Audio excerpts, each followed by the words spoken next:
Well, welcome back for our final Cast Iron Classic, 101 course.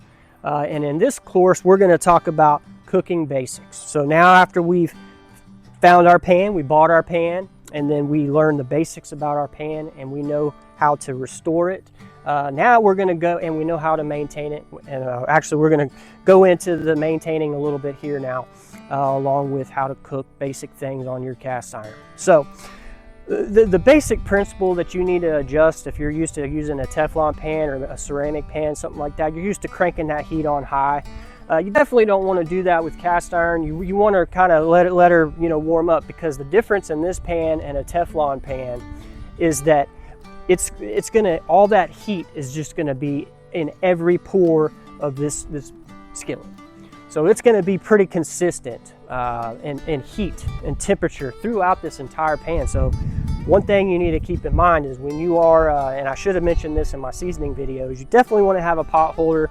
It'll only take you one time to get a nice singe on your hand, and you definitely will not do that again.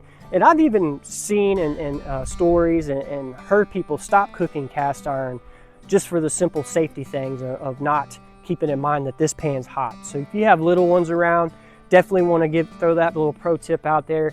You need to educate everyone in your house when you start cooking on cast iron that it is hot, and that they can seriously get burned. So they need to learn, and again, it'll only take one time and it'll never happen again. But I don't want that to happen to you or a family member of yours. So anyway, back into our cooking basics. So the great thing is about cast iron, there's almost any dish that you can cook in here. It's not off limits. There are some things that I would avoid cooking until your pan is very well seasoned. And I'm talking, I would say a good 5 to 6 months at least of regular cooking where that seasoning's, you're not going to break that seasoning unless it's something absolutely crazy. So you want to, like I said, you want to use low heat and then bring the temperature up to about a medium heat, because it's going to be so hot. You'll be surprised how much lower heat on a cast iron, how you can cook so much better on. So things you want to start out with, some basic dishes that after you reseason your pan, some things I would cook first is I would throw some bacon in there. Oh man, bacon and cast iron, or sausage patties or sausage, anything that's going to render some fat into that pan, that's going to be ideal to start out when you're cooking on that pan the first time.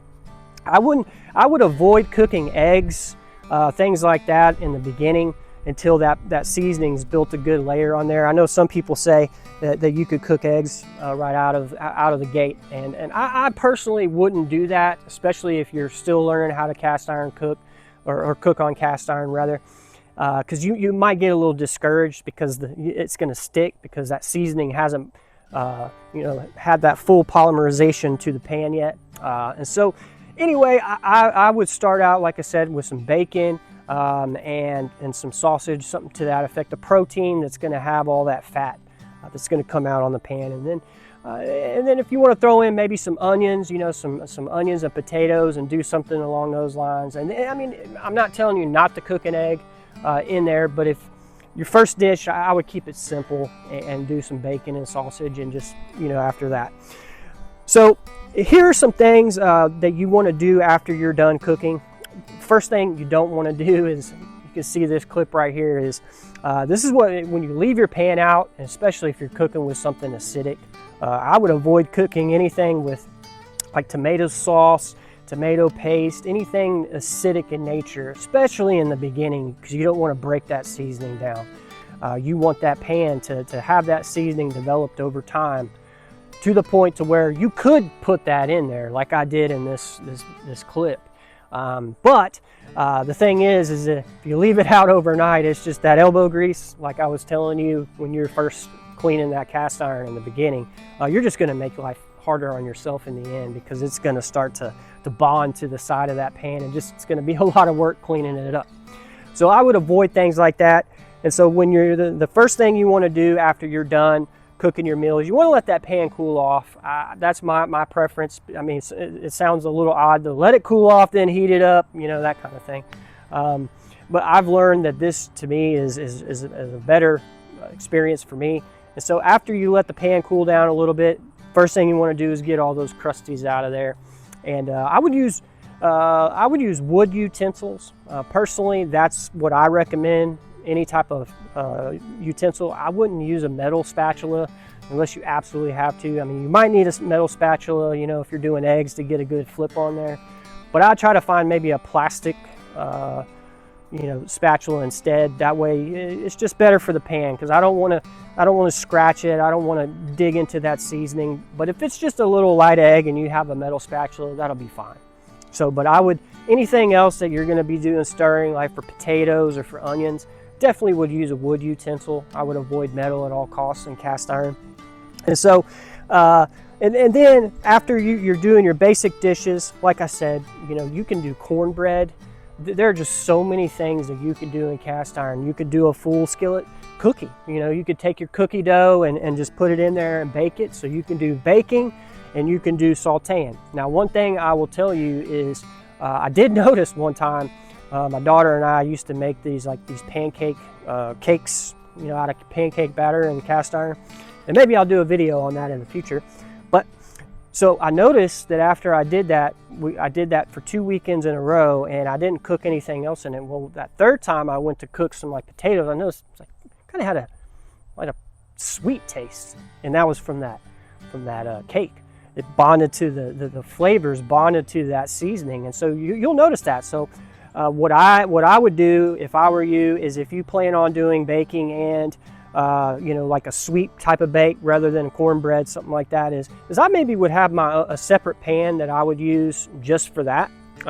Just that way it can enhance the sweetness of the flavors, so that way it doesn't taste like sausage or something weird. So either way, after, you know, so those are just some basic things that you can cook on cast iron and to get you started. So, but after, you know, like I said, after you're done cooking, you just want to wipe it down, get all the crusties out. And I like to use kosher salt to get any remaining sticky goo in there. It's just, it's a light abrasive scrub that you can do to get everything out. And so after you do that, again, you want to look for it. You can fill the pan, and you want it to feel smooth to the touch. You don't want any raised, dried crust in there. And then after all that, you're going to make sure that you dry it off very well. And I'll go ahead and turn your burner on after you dry it off as best you can. You might have a few little water droplets on there, and that's fine. So then when you're done cooking everything, you're done getting all the crusties out and it's dry, you put it back on that burner, and then that's when you're going to get some of your oil. And again, canola oil, vegetable oil. Some people use Crisco. I'm not a fan of the Crisco in the can. That's just me. I'm not saying you can't do it, but I like canola oil. It seems to be a good balance for smoke point and things of that nature. So anyway, so we're going to apply a little bit of oil to the pan, and then we're going to rub it in. And I'm really bad about doing the back, so I would encourage you to try to get in the habit of doing the back first, the bottom first. You know, get that oil on there before it gets too hot so it can soak in there. And ideally, I mean, maybe if you started out, you could put this like that on the burner, you know, that way, you know, you're getting the bottom to where it's drying a little bit. And so then after that oil has been fully coated in there, you can use a paper towel, or if you have a certain dedicated rag you want to use, that's fine. So then after you do that, you want to let everything kind of stick there for a little while, or dry. And then when you're done with all that, you're going to take your paper towel or your towel. You want to make sure it's dry. You want to get all that excess oil off there, because you don't want that to be a nightmare. So if you leave too much oil in there, that's whenever I talked about, you know, if it gets sticky, that's when you might want to rethink about reseasoning and start over. So I don't want to do all that, so I'm going to take care of it ahead of time, and I would encourage you to do the same thing. So after all that's done, when you store it, okay, here's something that's very crucial. You don't want to stack these pans like this at all. You don't want to stack them on top of each other. You want something in between it. It needs to be in a dry space. And, you know, so you want to figure out how you can stack these without stacking them on top of each other, because you want air, you want it to be able to breathe. Because one thing about this pan right here, or this Dutch oven, is is whenever you store something like a Dutch oven, you want a gap. I mean, you want that air to be able to move out of that. You don't want air to be able to stay trapped in there.